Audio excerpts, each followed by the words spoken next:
something like that. That's me. Let's listen to it. Wow, I really like that guy. Here it comes.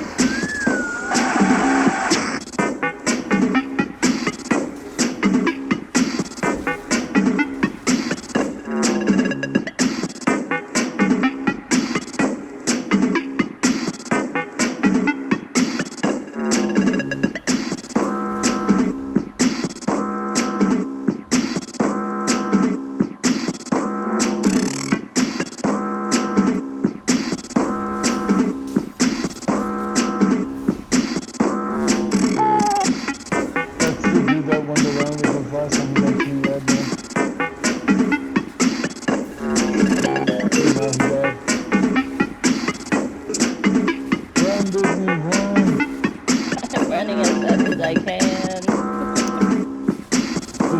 Happy polar wind. Happy polar wind. Oh, that's what I'm doing. Where all my... Smokers is...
Yo, what's up guys? It's Spidey Sense here, coming at you with a new video today.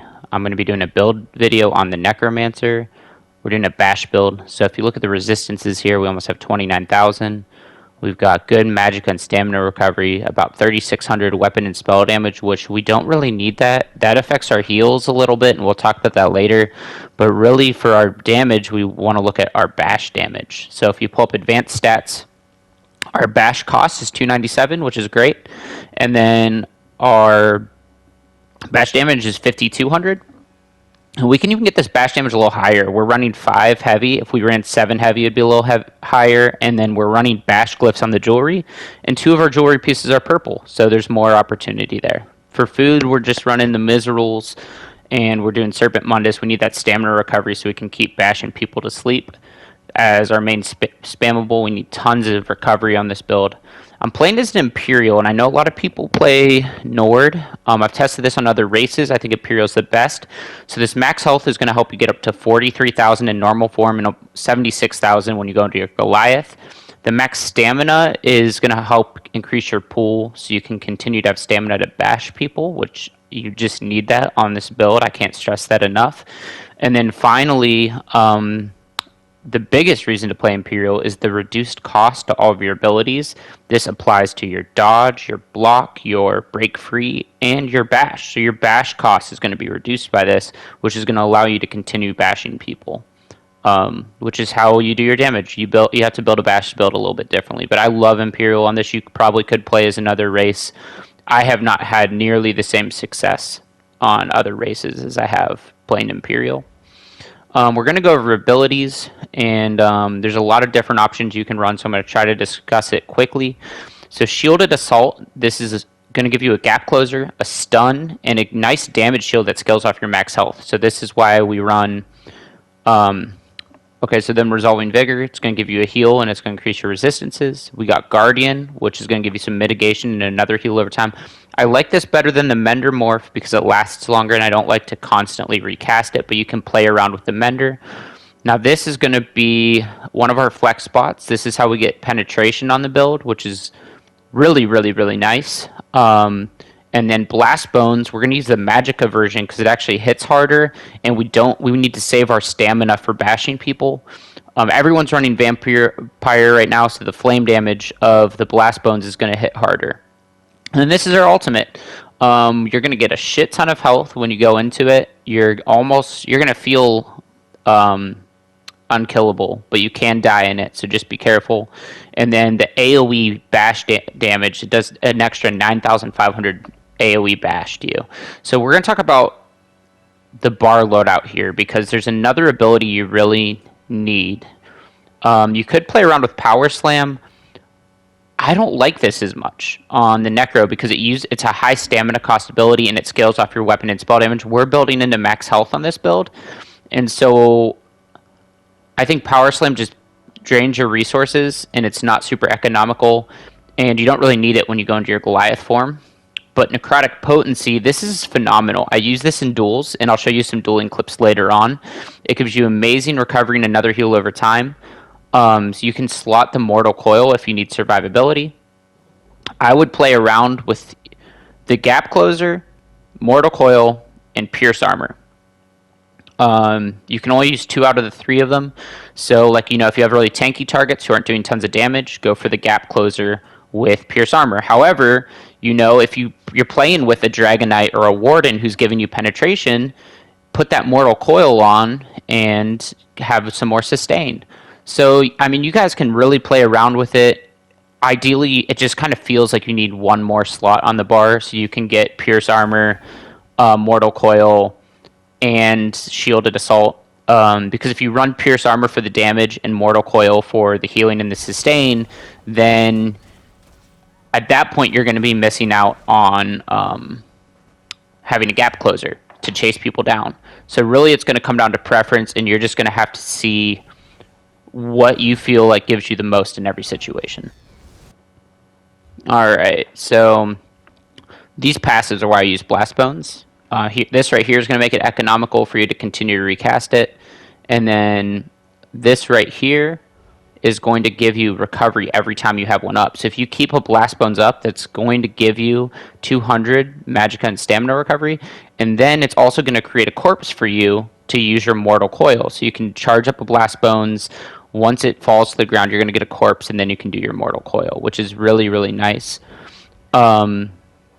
You can play without the Blast Bones, but it's a nice little extra burst. And I really like the way that Blast Bones works with Shielded Assault. So you can charge up a Blast Bones, then you can charge in with your Shielded Assault, and then it stuns them, and then your Blast Bone connects and it hits them. And it's a really satisfying combo doing the Blast Bones into the Shielded Assault.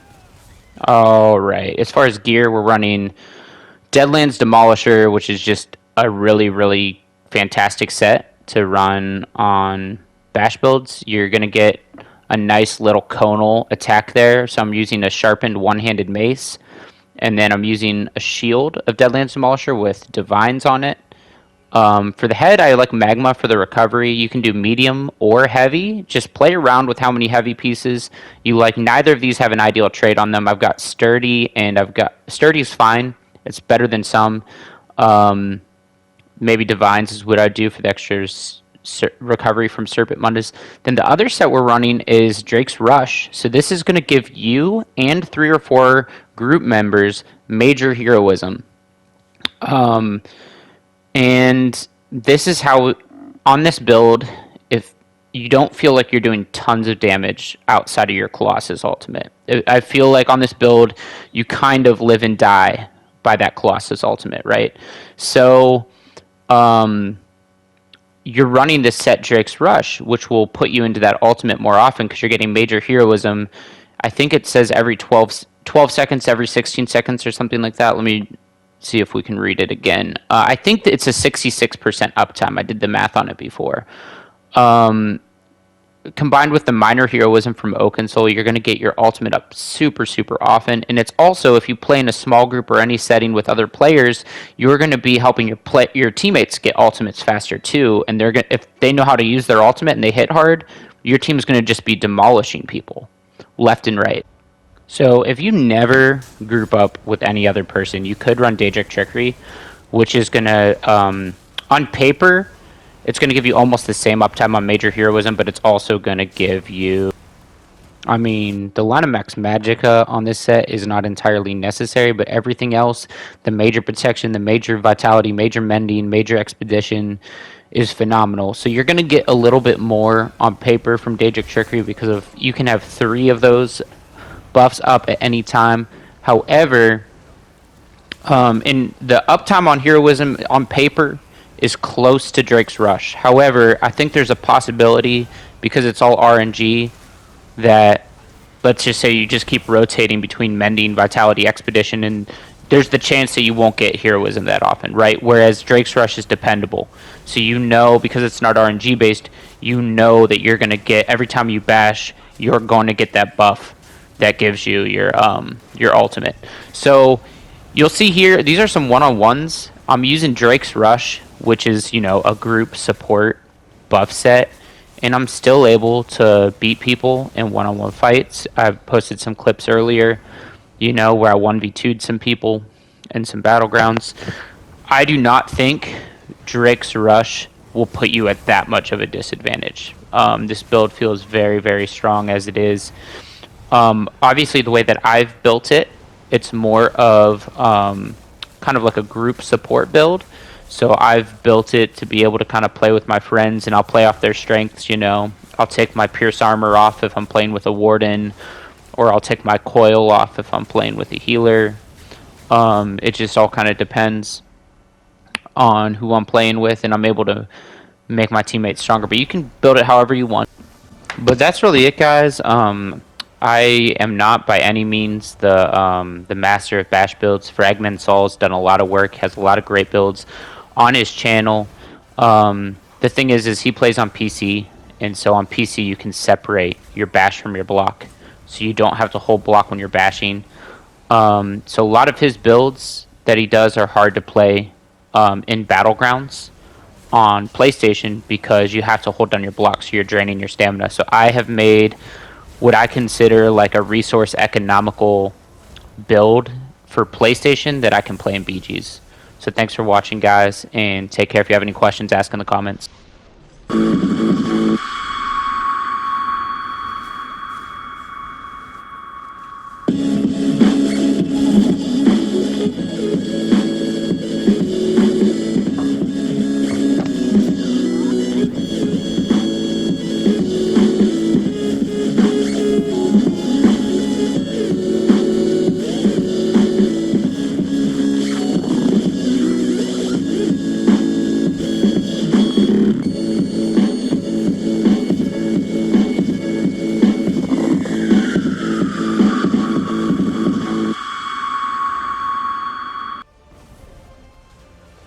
I'll correct this.